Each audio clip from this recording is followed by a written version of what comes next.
Flavor Balance Heat, the podcast for hot sauce lovers and makers, is brought to you by Scoville.com. Try Scoville.com's hot sauce subscription box, where you pick the heat, flavor, and food pairings you want in your box. Get 1 or 3 bottles delivered to your door each month. Choose your heat level, flavor profile, and food pairings. And it's completely customizable each month. You no longer have to worry about getting sauces you don't like or won't use. Scoville.com specially curates each month's box based on your personal preferences. And best of all, High Desert Sauce Co., Butterfly Bakery of Vermont, and Irish Spike's unique hot sauces are all available at Scoville.com.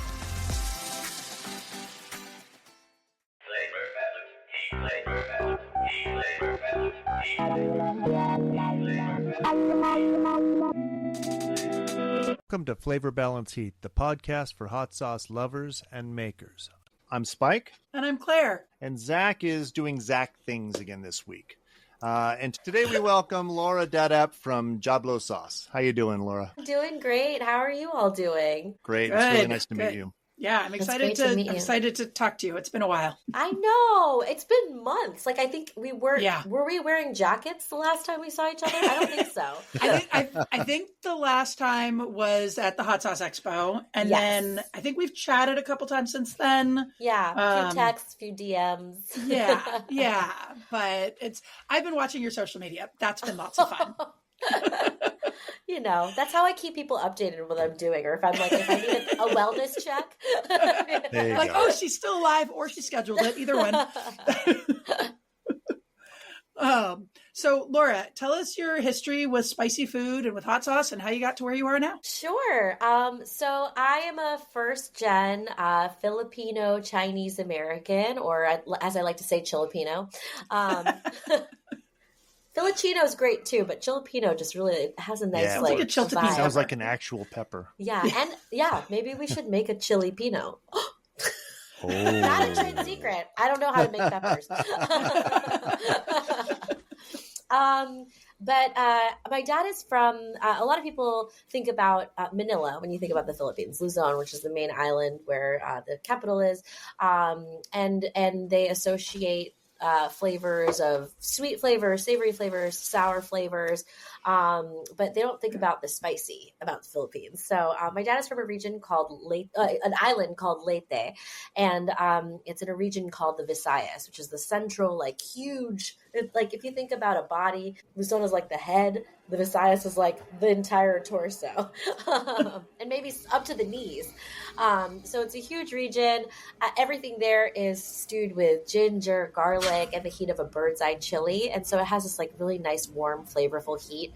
And I grew up eating that food. My dad would make this pepper sauce, and every holiday, like, everything was marinated in it. Like, we had a huge blender full of it that people would just take jars of it home of. And it's just like the flavors, like, I always smell like it. Like, it's just like kind of the way that my household has always smelled.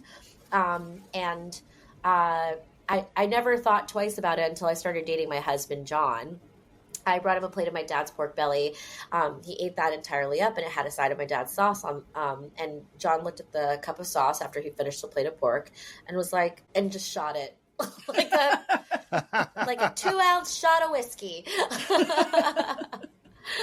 And it really was amazing, because it was a moment where I was like, oh, this person is appreciating like something that I've eaten my entire life. And he likes it so much that he's drinking it. Wow.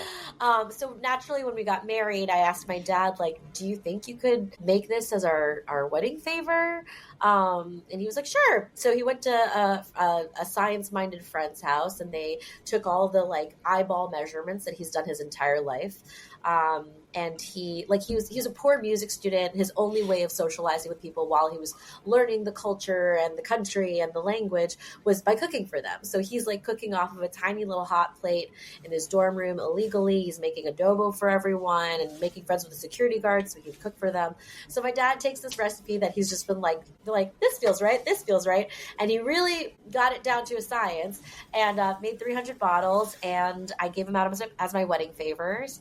And people, we also marinated our like proteins in it at the wedding. So we had this caterer. We were like, just slather it all in that and just roast it, have a great time. And people ate their sauce at the wedding. They ate it at the hotel afterwards.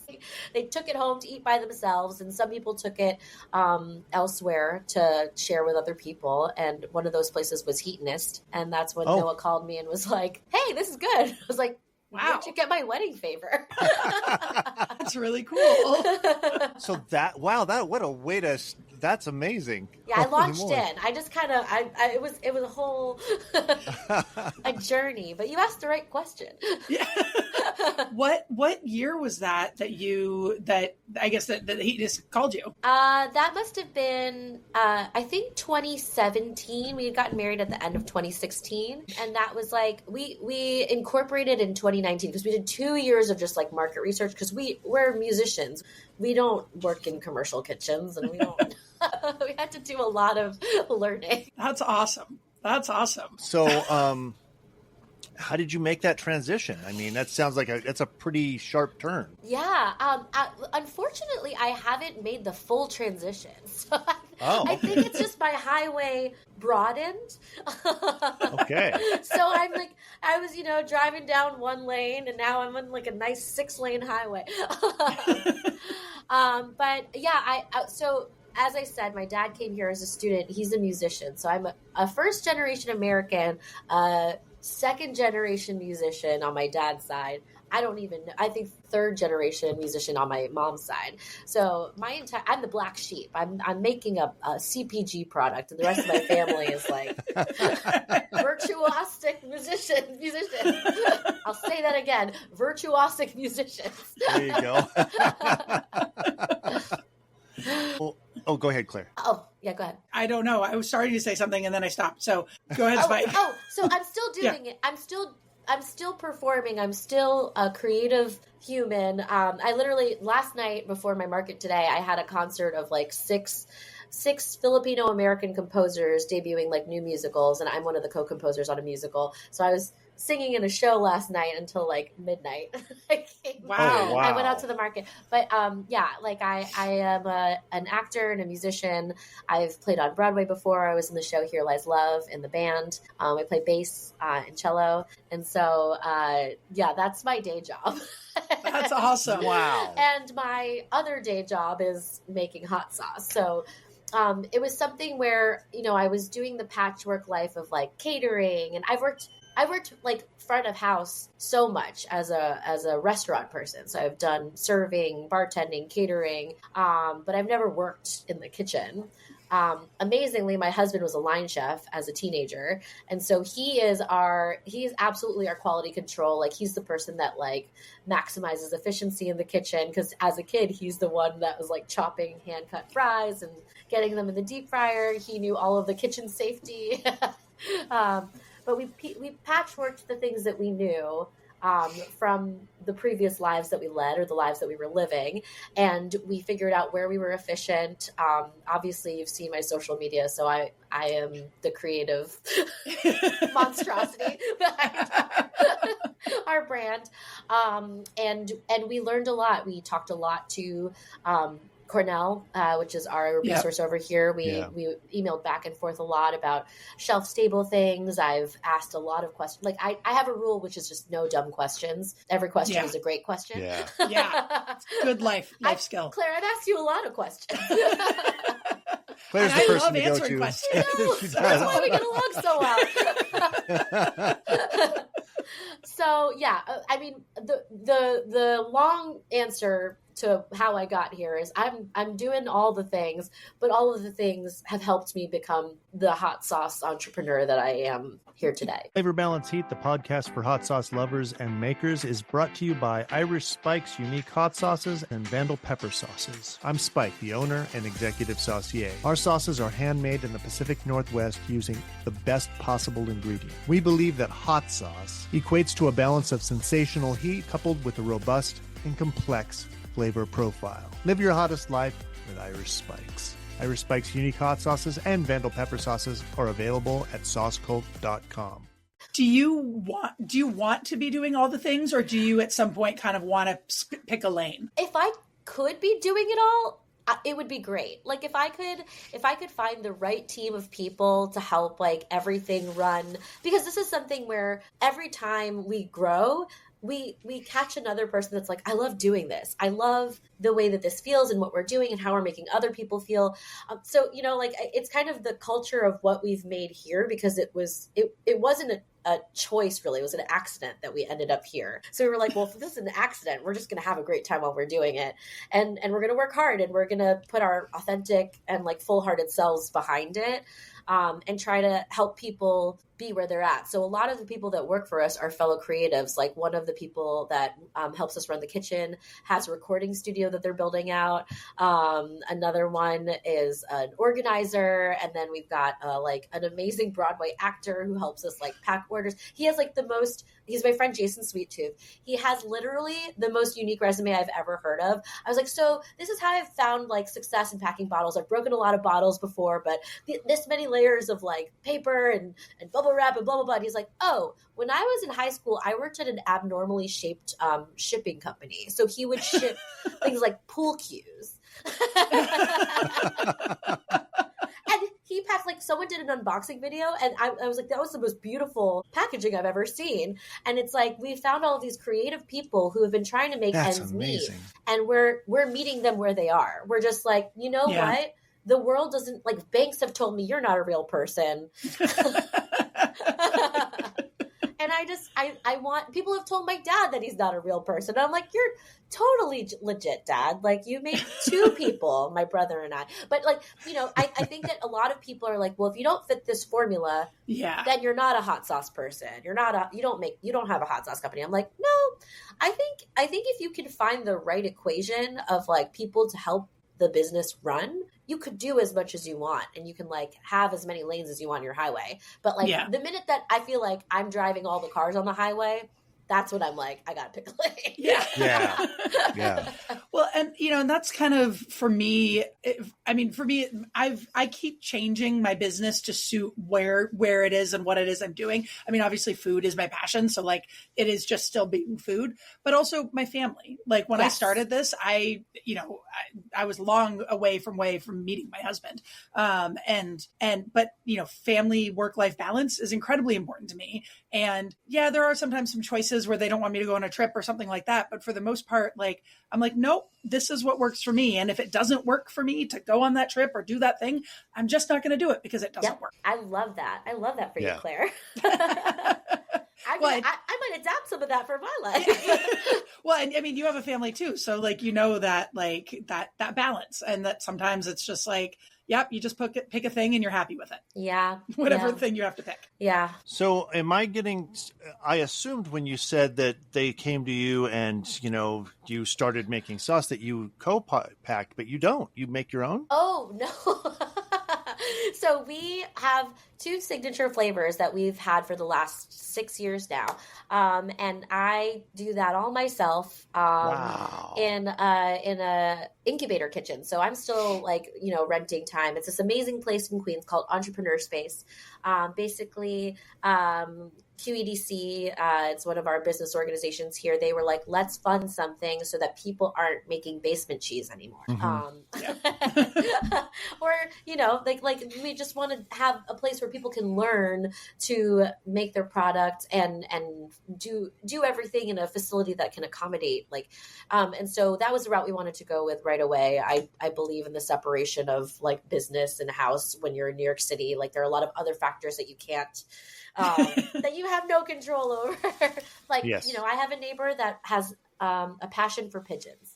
and I can't stop him from having that passion, but I don't want to be making my hot sauce near that. I mean, I'm sure there's worse things, but that was a choice that I made. So we found this great kitchen. We've been there for 6 years. They say graduate after 5, and I'm like, let's stay a little longer. But we're working on it there. And it used to be just me and my husband, and we grew it by 1 or 2 people. And now we cook with about 5 to 7 people when we're working, and we're all bottling by hand. We're prepping everything by hand. We tried to get a bottling machine, and there's a whole thing on my social media about how that and me don't get along. It can never get stuff to temperature. But we've been hand packing everything, and we just started co-packing when we got tapped to do Hot Ones season 22. Oh yeah. Because that was a lot. Like, they were like, can you make 50,000 units in 1 month? And I was like, yes, it will take me 30 days and 8 hours every day. No days off. Yeah. Wait, did you say with your filling machine or bottler that temperature was the issue? Yes. Do you have a solution? Claire definitely does. No, I was actually just because I was actually just talking to somebody about it on one of the hot sauce Facebook groups. But so is it you fill it into a hopper and then is it pneumatic? It is that sorry air actuated. Yes. It goes, and it, yeah. So if there's a big old hopper up above it and it's running, but your temperature keeps dropping, you can put a drum heater around the hopper. And the drum heater is not powerful enough to heat sauce, but it can hold it at temperature. That's what we need, because it gets to temp in the brazier, and then we get it through like a tube, like a glug tube, and then it fills the hopper, and then once we get it in the bottles, it's about 5 to 10 degrees too low. So what's the temperature in the kettle before you, and then what's the temperature that's too low in the bottle? I mean, we're supposed to get it to like 180, 185.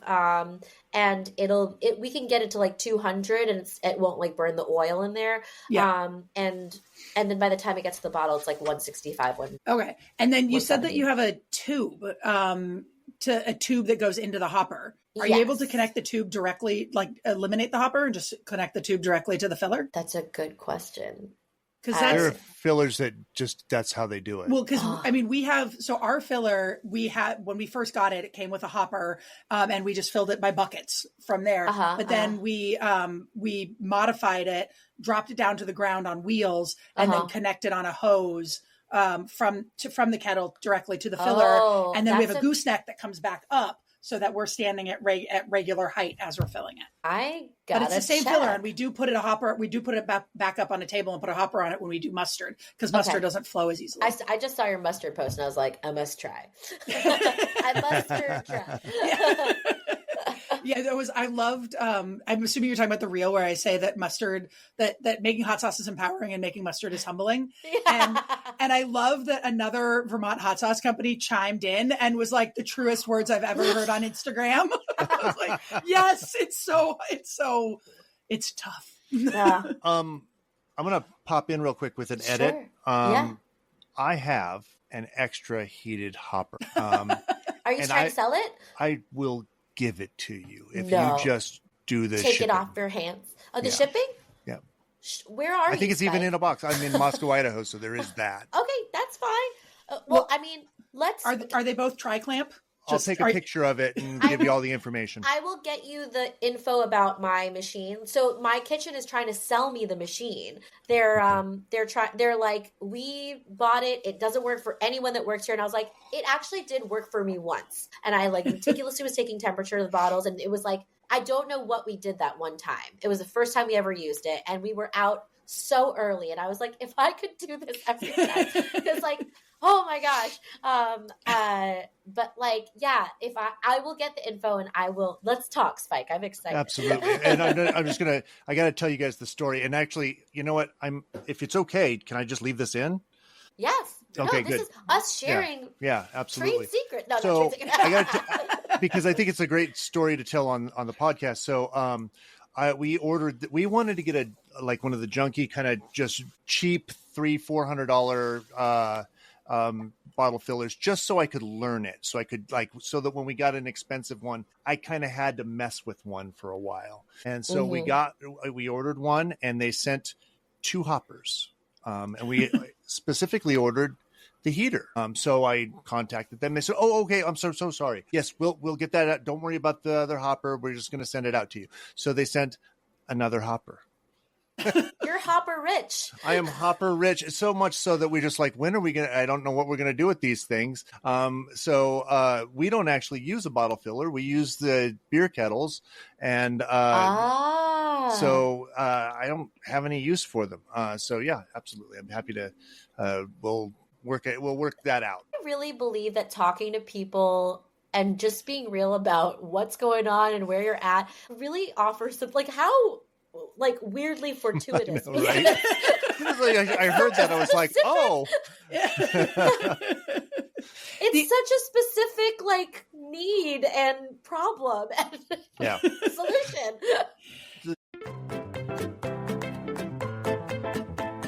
I'm Claire George. I own Butterfly Bakery of Vermont. We make hot sauce, mustard, cookies, and granola, and 100% of our products are made with Vermont ingredients. The thing that I hear most often from people is that my hot sauce tastes like the peppers that are in it. We do really simple recipes that don't get too crazy and nitpicky, just to really accentuate the flavor of the peppers that are in there. The unique thing about our hot sauces is how much we feature the farm and the relationship with the farm and really bring the terroir of Vermont to our hot sauces. I am pretty sure I am the #1 purchaser of Vermont-grown chili peppers. I would love it if there would be a legitimate pepper market in Vermont where people would know Vermont for its peppers. We're all better for supporting each other. You know, and I think that part really shows itself with the collaborations that I do with the other businesses and the other farms, that I love working together and coming up with new ideas and presenting each other with new challenges. And I think overall that's the attitude here. And I absolutely love it because that's my attitude. I try to live my life with love.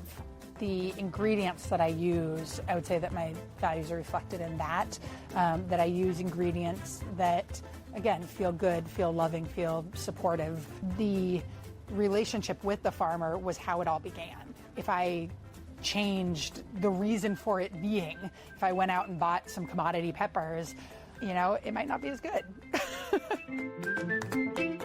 You can find Butterfly Bakery of Vermont hot sauce, mustard, granola, and cookies at butterflybakeryvt.com.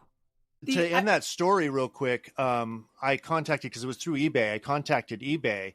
They were trying to get me to send the hopper, because I guess they sent 2 hoppers to me and sent 2 bottle fillers to somebody else, and they tried to get us to send to each other. And I'm like, no, I'm not doing that. That's not your job. So I called eBay, and by then the 3rd one had shown up, and eBay said, you just keep all those, and if they want to deal with that, they can come to us and deal with it. They never dealt with it, so we just have 3 hoppers that we literally never paid for because they refunded us all of our money. Wow. Yeah. That's why. That's a wild story. Like, I feel like sometimes it's like, oh, I have 2, but you have 3. I have got 3. Yeah. 3. Okay. And I think they have an agitator. I'm not positive. Okay. Well, wow. Let's trade model numbers, and I'll look up compatibility and everything. And if it works out, I will pay for shipping. There you go. And I would also say even if they're not compatible, like on the ends, like one's a 2-inch tri-clamp and the other's a 3-inch or whatever, there's adapters. Yeah, there might be some like fun FaceTimes that I'll have with both of you.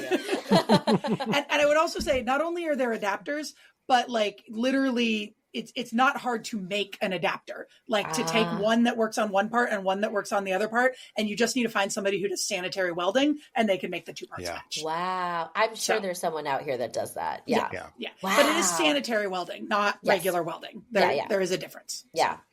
And I would also say too, when you're talking about the pipe, or a tube or a pipe or whatever, you can insulate that as well. So that was the main route that we were going. Like, we were like, well, let's try to insulate it. And they kept like trying to order parts, and it was all the incubator trying to help us out. Right. And their staff is working on every client's problems. Right. And so they were like, we really don't have the time to troubleshoot this. Yeah. And so now they're trying to get me to buy this. And I'm like, yeah, I would love to buy something that works. That would be great. Another piece of advice I have to prevent too much temperature drop is the speed at which you're filling, because the faster you're filling, the less time between the kettle and your bottle. Yes. So like ours originally came with a foot pedal, and we just set it to automatic. So we set the speed with the air dials, and then it just goes. And you just have to And we put a bucket underneath it so that like if you can't fill it or something happens, you just step back and you let it go into the bucket. And then periodically we just toss the bucket back into the kettle. Yeah, genius. So, okay. Yeah. Wow, I have so many. Who knew? Yay! So this is also interesting because I was recently talking to Sam from Hook and Arrow, and we were talking about and he listens to the show too. So hi, Sam. Hi, Sam. Hey. And we were talking about the New York Hot Sauce Expo this year, which I'm going to be doing. He's doing it too. So yeah, everybody's selling there. But it's a 1-day show this year instead of 2 days. And one of the things that and Spike, I'm just going to say for editing purposes, I am going to check with him because I'm talking to him tomorrow. Just make sure he's okay with me saying this. I think he is, but I'll just want to make sure. Yeah. But yeah, so we were talking about how it would be so great with the Hot Sauce Expo when you have all these sauce makers and all this like energy and passion around to do some sort of like seminar or class or networking or something besides just selling at the show. Yes. And like we now have the opportunity because it's only a 1-day event. There's Sunday available. And like, let's do something. A conference, if I may. Right, a conference. Let's have a conference. Like, and whether it could just be networking. It could just be like, hey, a bunch of us are going to meet at a bar at this time at noon, and everybody's paying for their own whatevers. Or it could be like, let's talk about equipment, or let's talk about sourcing, or let's talk about purchasing, who's co-packing, or like, does Heatness want to sponsor this, or like, and I don't know the level of complication or the locations or like any of that, but like, I just feel like there's an opportunity. Yeah, there's a huge opportunity. And there's also like opportunity in doing this so that we can figure out how to help how many times have you worked a market where someone's like, I've got a sauce and I'm thinking about selling my sauce. How did you do that? Like this happens to me maybe 3 or 4 times during a market. I'm like, okay, here's what I did. Yeah. Well, but I do feel like it needs to be first good. Maker specific, like I think. Well, yeah, and like also like good for like people who are just starting out, and good for the people who've been doing it for a long time. Yes. Because if we just talked about like Basics 101, I feel like we get some people. Well, it could be an expo of itself, like where it's not selling or displaying, but it's like an expo of like or a conference, it's like like we have like people that are well, like, we've got people that are 5-10 years into the sauce making biz and that have their own facilities. Then you have like people like me who are scripping and scrapping along. Right. And getting free parts from new friends. Although, I mean, maybe it's just a panel. Like maybe it's just that, like choosing like 5 different makers to sit on a panel, somebody moderate it, and then people can ask questions. Yeah. And different like levels of experience in different backgrounds, different states. And people can buy tickets, ask questions. We can profit. No, just kidding. Well, that's what I was like. It has to be, if people are going to pay for it. I mean, like, and we could do it without pay. It could just be like, we're all gathering at this place and eating some food. Yeah. Like, or we could get people to pay for it, but then like, it's got to be valuable. Like, well, what if we did it unofficially this year and see how it goes? Like I would be down for that. We all just show up at Brooklyn Brewery and then the panel is sitting at a specific table. Yeah. That could work. I love it. I'm all about that. I'm all about showing up and just trying something.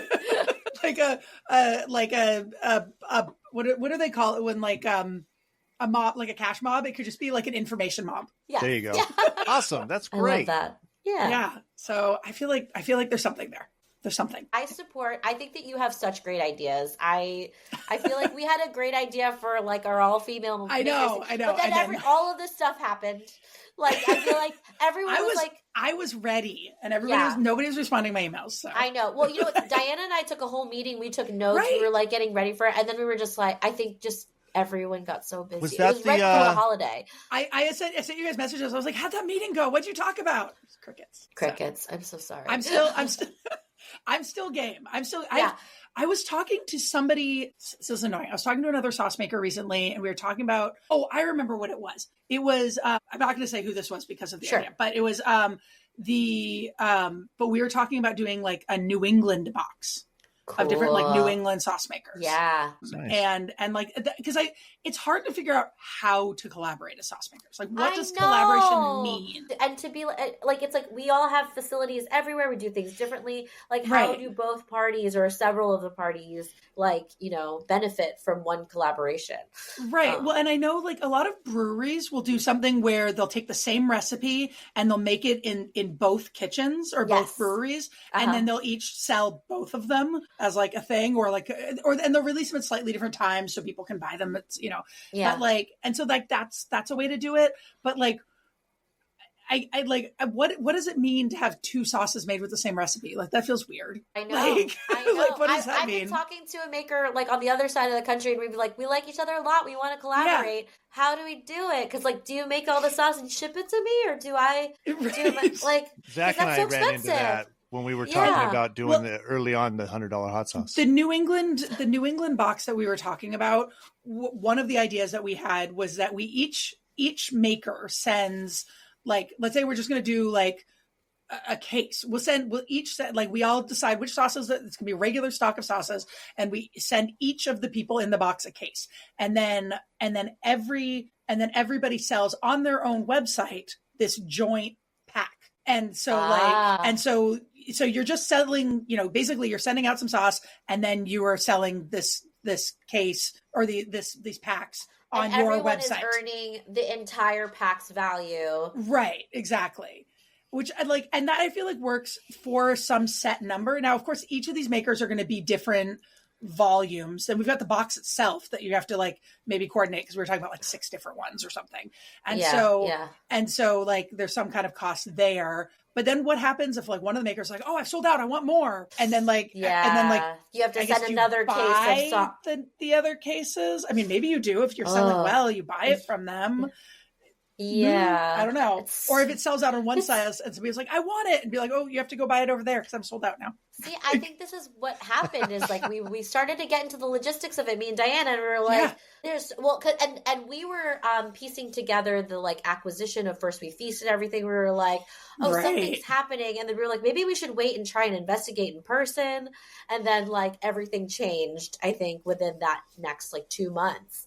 And so I think there's still room for us to scheme. And I do think that we probably have a little bit of like, I feel like we could push the heatness that they like, that they want to carry this. So I do feel like we could do it like that New England box where we like share stuff, or we could convince the heatness to sell it. Yeah. They should sell it. That's the I think easiest that we're way a year ahead.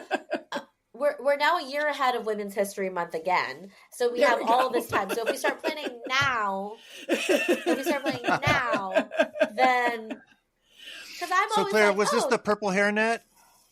This was this wasn't that, but that was an idea. Or no, was that? Laura, did we talk about the purple hairnet?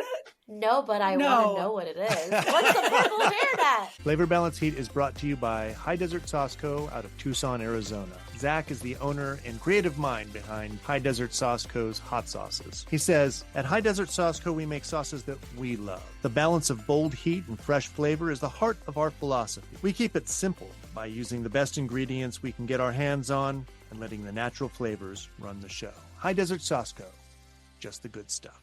Visit High Desert at hdsauceco.com. So in the beer brewing industry, there's not very many women. And so there is an organization called the Pink Boot Society. And it's referring to the fact that in beer brewing, you have to wear these really tall boots or else you could like literally burn your feet off. And so the Pink Boots Society is of women brewers. And I think it extends to more than just beer at this point. I think it's like brewers and vintners and like that sort of thing, but for women. So I think Spike, you and I came up with, I think we were just saying, what's the equivalent in the hot sauce industry? I think Zach like threw out purple hairnet. Yeah. And you were like, yeah, that's great. Well, and I mean, there is a really small community, so it's like we've got to show up for each other. Well, so the name that I like for women sauce makers or for women sauce maker product is We Can. We Can. So like, you know, like we can do it, but also we can. That's literally what we're doing. We're canning. We're canning. Oh we can. I love it. We can. My favorite part of all of that was the pause. I know. I was like, edit that out. Not a chance. Keep it. I'm refreshingly. And it even could be like a Rosie the Riveter sort of like thing, but like with like a can or a bottle, like in my hand. We can. Oh, I love that. Right? There's a female musicians organization here in New York. I think it's like national or something. But like everyone that's in the musicians union, we're part of this thing called Maestra. Like, well, you can join; it's optional. But like, it's just a network of female musicians, and we are in a directory. We could at least start a directory on our own. Yeah. And like a Slack group where it's like. Oh, like, a Slack group would be great. Is that something? Or Teams, because I don't want another app. No, I have too many apps. But we could definitely achieve that at the very least. I feel like it's smaller than all of the unionized musicians that are. Yeah. So. And we just start chatting. There's I am doing a whole new photo everything. I have this new photo project, and we're doing it like in 2 weeks of like taking pictures of all of our products, and we use ingredients in our pictures. And of course, there's not a lot of ingredients available in April in Vermont. No. I pull them out of my freezer, but they don't look very pretty. They're not photo ready. They're not camera ready. Just kind of like Photoshop the ice off of it. But so another woman sauce maker said that she would send me the peppers that she can get in where she's located that I can't get. And so, I'm really grateful. So like this weekend, she's like going grocery shopping at her like Latino market. She was like, don't you have a Latino market? I'm like, no, we have an ethnic aisle in the grocery store that sells tortillas. And it's like 10 feet long. Yeah. It's like tortillas and like ramen. Yeah. That's what we have in Vermont, unfortunately. I literally have the largest selection of chili peppers in Vermont. So that's why I'm a fan of you. Because anyone that's got peppers, I'm like, and that's challenging to grow in Vermont. Like, how long is the season for you? So the season is short. That's the biggest limiting factor. But outside of that, peppers grow really, really well here. I'm sure it's lush. Yeah. Yeah. And we've had like historically, a lot of our growers have been like doing other stuff, like they've been like pig and cow farmers, and like, they plant some peppers because there's just not a lot of like pests or funguses or things that get in the way of growing peppers here. So you drop them in the ground and you can kind of ignore them for a little while and then come back and harvest. I mean, I'm oversimplifying to all the farmers listening. I apologize, but that's how, as we understand it. Yeah. That's what I get to do because I just make things. They just appear. It's fine. We can. We can. Yeah, exactly. We don't farm. We can. Laura, I would love you to come up and visit and like see my freezer and like, Now that my smallest baby is like pretty sturdy, I can do it. Like when he was a potato-ish. No, he was more than a potato when we saw each other last. But like, I was like, I'd love to do a trip, but how do I leave this tiny child? But now he's substantial and he can hold his own. Just literally tell me when you want to come up. Yeah, I've been dying to come see your facility and like it would be great to come over the summer because I got married in Vermont in the summer. That's so right, you did. It is my most ideal place to be. Yeah, it gets hot and humid, but it is what it is. I'm a fan. I'm from California. Humidity is not a thing that I dealt with. And honestly, coming to Vermont, people were like, how are you going to deal with the winters? And I was like, no, the summers. Yeah. You also have curly hair. So that's even, Yeah. That's what I went to grad school in Amherst, and it was just muggy all summer. We're all New England. I went to Emerson, Boston. So nice. Awesome. I'm still a city girl, but I love New England so much. It's such a. And my husband went to Berkeley. Berkeley music, right? Music in Boston. Yeah. Not the California one. Right. There's a certain way of saying it where I'm like, I know which Berkeley you're talking about. Yeah. Should I say Berkeley? Because there's the double E at the end. Well, there's also a city named Berkeley that's not the Berkeley. Related to that again, I get that question. They're like, oh, you're from Berkeley? Which one? I'm like, by the time you ask that question, like, you're not from my Berkeley. Yeah. The fact that you know that the other Berkeley exists means you're not from my Berkeley. Yeah. And actually, Laura, I'm going to be coming to New York a bunch of times. When? I'm coming to the Fancy Food Show. Okay. I'm doing New York Now gift show. Oh, great. Which is like, the fancy food show I'm doing. I want to come visit you. I've been wanting to like go support a friend who's working a show because I did fancy food last year, and that was a whirlwind. I had no idea what I wanted to get out of it because I had never done it before. It was just an opportunity through our incubator, and I had a booth, and I was like, "So who do we talk to?" Yeah, well, and this is my first year doing trade shows. We did one in Boston, a little tiny one, and then we just did New England Made in Portland, and that was fantastic, and I learned a lot. And now this, of course, fancy food show is going to be a whole lot bigger and a whole lot more overwhelming. And then at least we're doing that with the Vermont Pavilion, so I feel like we've got our little like support network of Vermont, which is nice. But then like New York Now, like that's. I'm sure I'm not going to know anybody, and it's a gift show, so it's going to be totally different and everything. But New England Made was a gift show, so at least I've got that. Yeah. I would love to come. Like I'll come. Yeah. If you guys get like employee pass, maybe I'll come like work and I'll pay for my pass.